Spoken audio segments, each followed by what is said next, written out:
वृद्धावस्था के कारण उसका रूप बिगड़ गया, बुद्धि कमजोर हो गई, शरीर रोगी हो गया, अग्नि मंद पड़ गई, पुरुषार्थ और भोजन दोनों कम हो गए, बस घोर चिंता।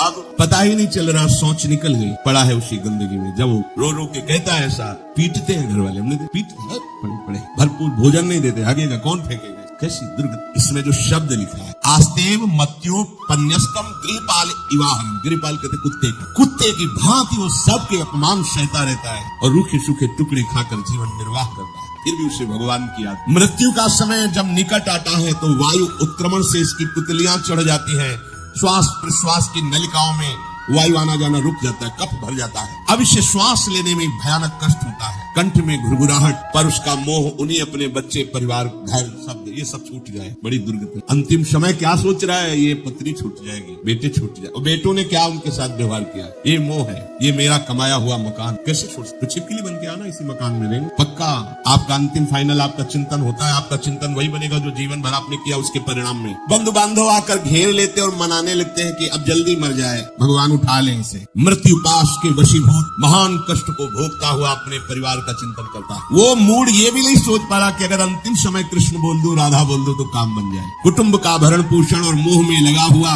यमराज के दूत आते, मार मार के उसके प्राणों को खींचते। वो तो मार वही जानता है जिसपे पड़ती है, और सोचता कौन है, विवेक है नहीं, इसलिए सोच काम नहीं करती। भयंकर रोष युक्त नेत्र वाले जिनके देखने से पेशाब छूट जाए, तभी तो आप देखो मरने वाले का शौच और लघुशंका सब छूट जाती है, देखने मात्र से, इतने भयानक है। वो देखकर भय के कारण मलमूत्र त्याग कर देता है। सा दृष्ट्वा त्रस्त हृदयः स्रकन मूत्रम विमुंचति, इतना भयावह स्वरूप होता है उनकी घुड़क और उनकी मार की टट्टी पेशाब सब छोड़ देता है। यमदूत उसे भयंकर यातना देती हुई प्राण खींचते हैं। अब ये तो वही जानता है जिसके खींचते हैं। बाहर वाले सब घेरे बैठे हैं, कोई एक बार भी नाम नहीं बोला, अगर एक बार बोल देता राधा तो भाग जाते यमदूत और बच जाता। पर ये सौभाग्य तो जिसने जीवन में धर्म किया है, कहीं न कहीं भगवद आश्रय लिया, उसको ये मिलता है। जैसे कोई घोर अपराधी को सिपाही बांध कर ले जाते हैं, उसी प्रकार रस्सी में बांधकर बलात् उसको यमलोक की लंबी यात्रा कराती है। रास्ते में पिटाई, घुड़कियां, उसे प्यास लगती, पानी नहीं दिया जाता, तपती हुई भूमि पर चलाया जाता है, कुत्ते नोचते हैं, व्याकुल होता है, भूख प्यास उसे बेचैन कर दी। पर यहाँ किसी की भूख नहीं मिटाई तो तुम्हें रास्ते में भोजन नहीं मिलेगा,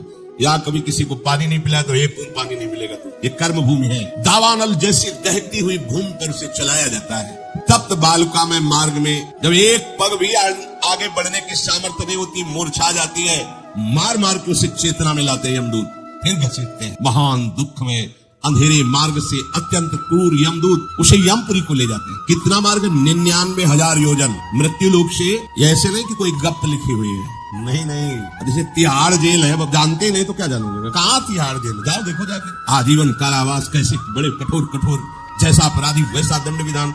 यहाँ थोड़ी दया है क्योंकि हृदय है, वहाँ हृदय नहीं है, वहाँ हृदयहीन शासक तुम्हारे पीछे लगाए जाएंगे। हृदय ही नहीं है, बस एक एक कर्म का हिसाब। जो हमने पढ़ा था पहली बार तो होश उड़ गए थे। जो यहाँ दूसरे का मांस खाते हैं ना, कोलू में पेरे जाते हैं, कोलू जैसे गन्ना नहीं पेरा जाता, लगा दिया कोलू में पेरे जाता। मरना है नहीं, सोचो कितना फिर इसके बाद शमशी से मांस नोच कर उसे खवाया जाए, होश में हो जाओ। 99,000 योजन का मृत्यु लोक से यमलोक का मार्ग है, लिखा हो 99,000 योजना नाम सहस्राणी नवतिम नवचाध्वनः त्रिभिर मुहूर्तैर द्वाभ्याम वा नीतः प्राप्नोति यातनः। एक योजन का मतलब 4 कोस, 99,000 योजन। इतने लंबे मार्ग को 2 या 3 मुहूर्त में तय करना, दौड़ा के 2 या 3 मुहूर्त, बहुत कम समय। फिर वहाँ पहले से तय, इसको इस नर्क में डालो, इसको इस नर्क में। वहाँ इतना समय थोड़ी भीड़ लगी है, जैसे अपने एक थोड़ा हुआ तो अपने इतने कष्ट समझते हैं। अस्पताल जाओ देखो, चीख लगी, किसी पैर टूटा, किसी कुछ, ऐसे वहाँ सब हिसाब हो रहा है। उसको धड़कती हुई लकड़ियों में जलाया जाता है, कई दूसरों के द्वारा काट कर उसको उसका ही मांस खिलाया जाता है। यमपुरी के कुत्तों के भयानक दांत होते हैं, जिंदा, अब मरना है नहीं वहाँ। भयानक गिद्धों के द्वारा आते खींची जाती है। यहाँ सांप बिच्छू डांस जिसको मारा है, वहाँ भयंकर रूप रखकर उसका खून पीते हैं। हिसाब है बहुत होश में। यहाँ तुम किसी के शरीर को काट दो तो मर जाएगा, वहाँ ऐसा नहीं होता, वहाँ बार बार काटा जाएगा, मरोगे नहीं, पीड़ा वैसे ही होगी। बड़े भयानक कष्टों को भोगता है, तामिस्त रौरव आदि नरकों को भोगता है। हे माता, भगवान कपिल देव जी कहते हैं, जो पुण्य आत्मा लोग होते हैं स्वर्ग आदि में जाकर पुण्य भोगते हैं, लेकिन दोनों को फिर गिरना होता है, क्योंकि वो भगवान का भजन नहीं किए, इसलिए पुण्य भोग कर मृत्यु लोक आते हैं, पाप भोग कर नरक से मृत्यु लोक आते हैं। माता, जब उनके भोग संपन्न होते हैं नरक आदि के, अब वो जन्म लेते हैं। फिर यहाँ ध्यान से, जब जीव को मनुष्य शरीर में जन्म लेना होता है तो प्रकृति में वर्षा के साथ आता है। प्रकृति में वर्षा के साथ आया और फसल में मूली, गाजर, गेहूं, अन्न, इनमें वो जीव प्रवेश करता है और उसे माता पिता दोनों पाते हैं। तो सप्तम धातु वीर के रूप में परिणित होता है जीव। वो वीर कण के रूप में माता के उदर में जब प्रवेश करता है तो एक रात्रि में माँ का और पिता का दोनों का वो जो वीर मिलता है, उस रज और वीर के मिलने से एक कलल सा बनता है। 5 रात्रि व्यतीत होने के बाद एक बुदबुदा सा बनता है। 10 रात्रि व्यतीत होने के बाद एक बेर की सी आकृति होती है। फिर उसके बाद उसमें धीरे धीरे मांसपेशियां बढ़ने लगती हैं।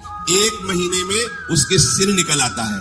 2 महीने में हाथ पांव अंगों का विभाग होता है। तीसरे महीने में नख, रोम, अस्थि, चर्म, स्त्री पुरुष के चिन्ह प्रकट हो जाते हैं। 4 महीने में मांसादि 7 धातुएं प्रकट हो जाती है। 5वें महीने में चेतना जागृत हो जाती है। जैसे अपने चेतना, ऐसे 5वें महीने में गर्भस्थ शिशु की चेतना जागृत हो गई। जीव है पर चेतना 5 महीने बाद माँ के गर्भ में जागृत। अब उसे भूख लगती है, प्यास लगती है, वहां की तापमयी जलन, पीड़ा, छोटे छोटे कीड़ों के द्वारा काटना, छठे मास में झिल्ली से लपटा हुआ माँ की दाहिनी कोख में कीड़े की तरह तड़पता है। उस समय माता को कड़वे और खट्टे पानी की लालसा होती है, जिससे उसके अंगों में जाकर भयंकर जलन होती है। यह है भोग। वो कृमि कीड़े की तरह तड़पता है। मलमूत्र के गड्ढे में बीच में झिल्ली में बंधा हुआ वो जीवात्मा सुकुमार तो होता है, वहां के कीड़े उसे नोचते छोटे छोटे, वो तड़पता। माता प्रसन्न होती कि जब बच्चा हिलता है, बोले है उसकी दुर्गति हो रही, वहां भयंकर कष्ट पा रहा है। ऐसा क्लेश होता है कि क्षण क्षण में बेहोश होता रहता है। माता के खाए हुए कड़वे, तीखे, गरम, नमकीन, रूखे, खट्टे,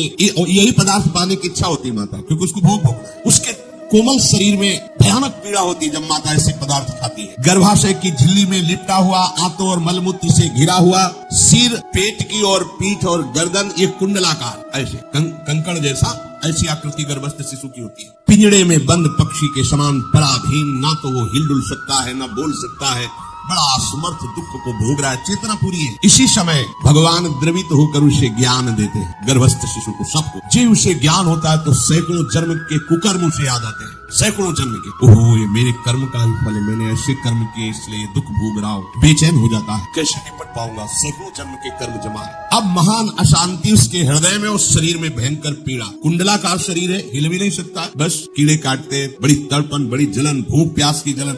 अब एक और भयानक जलन हुई, उसे स्मरण हो जाता है कई जन्मों के, सैकड़ों जन्मों के पाप कर्मों का। 7वां महीना आरंभ हुआ कि ज्ञान का उन्मेष हो गया। अब प्रसूति वायु से चला रही है, तड़पता है वो। सप्त धातु में स्थूल शरीर से बंधा हुआ वो जीव भयभीत होकर के पुकारता है, अगर कोई भगवान है तो एक बार मुझे यहाँ से निकाल दे। तो विनय करता है, कोई अगर भगवान है जिसने मुझे इस बंधन में डाला है, एक बार निकाल दे, यहाँ से जाके केवल भजन करूंगा। जीव कहता, जंतुरुवाच तस्योपशन्नमवितुम जगदिच्छयात् नाना तनोर्भुवि चलच्चरणारविन्दम् सोहम ब्रजामि शरणम रकुतो भयम में येने दृशी गतिरदर्श सतोनुरूपा। हे प्रभु, मैं बड़ा अधम हूँ। ये ज्ञान भगवान की तरफ से गर्भस्थ शिशु को होता है। देखो स्वयं वो इतना कष्ट पा रहा है, फिर जब आप गर्भ हत्या करते हैं तो आपका पाप कितना बड़ा होगा सोचो। सब माताओं से विनय है, संयम से रहो, सावधान रहो। ये हत्या ऐसी नहीं तुम्हारे दान पुण्य से क्षमा हो जाएगी। ये जो भ्रूण हत्या है, गर्भ हत्या है, बहुत बड़ा पाप है। आप लोग अज्ञान के कारण इसको ध्यान नहीं देते, इसे खिलवाड़ समझते हो। कितना ज्ञान है। बेटी ही माँ है, बेटी ही बहन है, बेटी ही पत्नी बनती है, बेटी ही किसी के जीवन को धारण करने वाली बनती है। और आपने गर्भ में देख लिया बेटी है, तुम स्वयं माँ होकर उसका साथ दे रहे हो, उसका नष्ट करने के लिए। मेरी तो बात ही समझ में नहीं आती, क्या बुद्धि भ्रष्ट हो गई। अगर पुरुष का इतना महत्व है तो बेटियां ना हो तो तुम्हारी कौन सी गति होगी, सोचो जरा। जीना मुश्किल हो जाएगा तुम्हारा। तुम पुरुष किस काम के रह जाओगे। तुम्हारा अर्धांग काट दिया जाए तो तुम कैसे होगे। स्त्री स्वरूप अर्धांग है। जिस घर में एक माँ बहन नहीं है, स्त्री स्वरूप नहीं, स्मशान जैसा वो होता है। ध्यान दीजिए, ये बहुत बड़ी गलती है जो अपनी बेटियों की हत्या करते हैं। ये वो पाप है जो अक्षम्य अपराध है। स्त्री हत्या करना शास्त्रों में बहुत बड़ा पाप कहा गया। फिर वो तो बच्चा है, बिल्कुल नहीं। जिनसे हो गया है, श्रीमद् भागवत का सप्ताह मूल संस्कृत से सुनो और भगवान से प्रायश्चित प्रार्थना करो कि हे नाथ, भूल से गलती हो गई, दूसरा कोई उपाय नहीं। ध्यान से समझ लीजिए, तुम्हारे भ्रूण हत्या, गर्भ हत्या के पाप को नष्ट करने में एकमात्र श्रीमद् भागवत समर्थ है, दूसरा कोई नहीं। कोई दान पुण्य तीर्थ स्नान तुम्हें क्षमा नहीं कर पाएगा। ये ऐसा महापाप है। अगर हृदय में जलन करके और मूल संस्कृत के द्वारा पूरी 7 दिन में भागवत श्रवण की जाए नियम से, तो भागवत समर्थ है इस हत्या के पाप से भी आपको मुक्त कर देगी। जिनके ऐसे हत्या हो गई हो, करवा लो, नहीं तो बुद्धि आगे भ्रष्ट करके तुम्हें हरि गुरु से विमुख कर देगा। ये पाप ऐसा नहीं कि तुम्हें 2-4 माला घुमाने से क्षमा हो जाएगा। ये महत अपराध है, सबकी समझ में नहीं आता, समझ जाओ, नहीं तो आप जहां भी हो वहीं से भ्रष्ट कर देगा, या अपराध नष्ट नहीं होगा। श्रीमद् भागवत की कृपा से नष्ट हो जाएगा। ये हमें बहुत विश्वास है। श्रीमद् भागवत साप्ताहिकी ये है ही महामहिम। प्रीति योनि को प्राप्त धुंधकारी को सीधे भगवत पार्षद स्वरूप देकर परम पद में आरूढ़ कर दिया। केवल 7 दिन की मूल संस्कृत एक भी श्लोक नहीं छूटना चाहिए। अगर साप्ताहिकी का पारायण हो तो इस भ्रूण हत्या गर्भ हत्या से भी निवृत्ति मिल जाए। अब वो जीव भगवान को पुकारता है, मैं बड़ा नीच अधम हूँ, भगवान आपने जो मुझे गति दिखाई है तो मेरे कर्म के अनुसार ही है, आपका इसमें कोई दोष। हम लोग जब कष्ट भोगते तो भगवान से कहते हैं हमने तुम्हारा क्या बिगाड़ा। भगवान ने नहीं बिगाड़ा, तो खुद देख क्या बिगाड़ लिया अपना, करो पाप आचरण। अब देखो हमने तो जीवन में कोई पाप नहीं किया, कितनी गर्भ हत्या की है, कितनी खिलवाड़ समझो। ये बिल्कुल भयावह चीज है, आप लोगों को नहीं। हम बार बार इसलिए कह रहे कि भयावह वस्तु है, तुम्हें बहुत ऊंचाई से घसीट के भ्रष्ट कर देगी। बहुत होश में हो, भूल के कभी ऐसा न करना जहां तक हमारी आवाज पहुंचे, जहां तक सुनाई दे। गर्भ हत्या मत करना, संयम से रहो। इस तरह का व्यवहार मत करो कि तुम्हारा मनुष्य जन्म ही व्यर्थ चला जाए। इसमें तीनों को बराबर दंड मिलेगा, गर्भ हत्या कराने वाला, गर्भ हत्या की प्रेरणा देने वाला और गर्भ हत्या में सहयोग देने वाला। जो औषधि डॉक्टर या जो भी, तीनों को दुर्गति होगी। माता पिता प्रेरक और कर्ता। ऐसा नहीं कि आप डॉक्टर हो तो आपको गर्भ हत्या करने का अधिकार नहीं। आप डॉक्टर हो दूसरे के शरीर को स्वस्थ करके निरोग करने के लिए, हत्या करने के लिए नहीं। कोई भी हमारा संविधान ऐसा आदेश नहीं करता कि आप गर्भ हत्या कर दो। ना भागवतिक और ना भारतीय संविधान ऐसा संविधान आदेश नहीं करता। अब वो जीव कह रहा है कि प्रभु मेरे योग्य ही है, आपने जो मुझे दंड दिया है। मैंने सुना है कि आपकी शरण में जो आता है आप उसकी रक्षा कर लेते हैं। आपकी जो शरण में हो जाता है वो इस भूमि पर, भारत भूमि पर, विश्व पर निर्भय विचरण करता है, कोई उसे भय नहीं प्रदान कर सकता। प्रभु मैं इस माता के उदर में माया का रहस्य न जानने के कारण ऐसे कर्म किए कि मैं आ गया हूँ, बहुत दुख पा रहा हूँ। हे निर्विकार अखंड बोध स्वरूप परमात्मा, मैं बार बार नमस्कार करता हूँ। प्रभु मेरे ऊपर कृपा कर दो, एक बार इस गर्भ से निकाल दो, मैं यहाँ से बाहर जाकर आपका निरंतर भजन करूँ। ये वादा करके आए हम प्रभु से। प्रभु ने करुणा करके हमें चांस दिया है मनुष्य शरीर। प्रभु मैं बहुत जन्मों से इस समय स्मृति आ रही देख रहा हूँ, कर्मों में भटकता रहा आपसे विमुख होकर के। ये जो मुझे अभी ज्ञान हो रहा है केवल आपकी कृपा से तत्कालिक है। तत्कालिक एक तत्कालिक वैराग्य होता है, जैसे कथा सुनी मन में आया कि अब तो भजन ही करना है।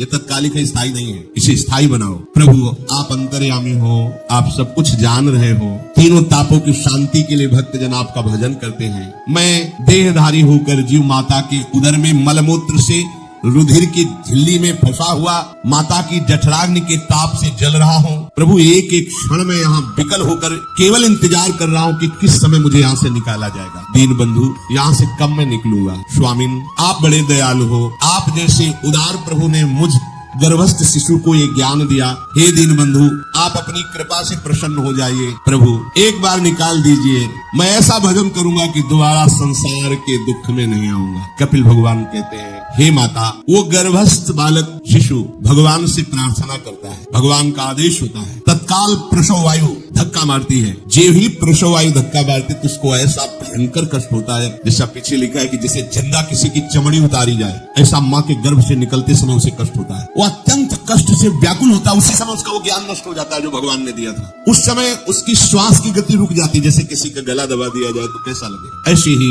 पूरी भागवती की स्मृति नष्ट हो गई। होश आया तब देखा कि वो बाहर पड़ा हुआ है, माता के उस मल मूत्र में सना हुआ पिष्ठे की कीड़े की तरह। गर्भवास में जो दिव्य ज्ञान प्रकट हुआ था भगवान की कृपा से वो सब नष्ट हो गया। भूमि परत भा ढाबर पानी, किम जीवे माया लपटानी। चेतन आई तो रोने लगा। वो ज्ञान कहाँ गया? वो ज्ञानदाता कहाँ गया? वो कहता कहाँ? बोले थाली बजाओ, बच्चा हुआ है।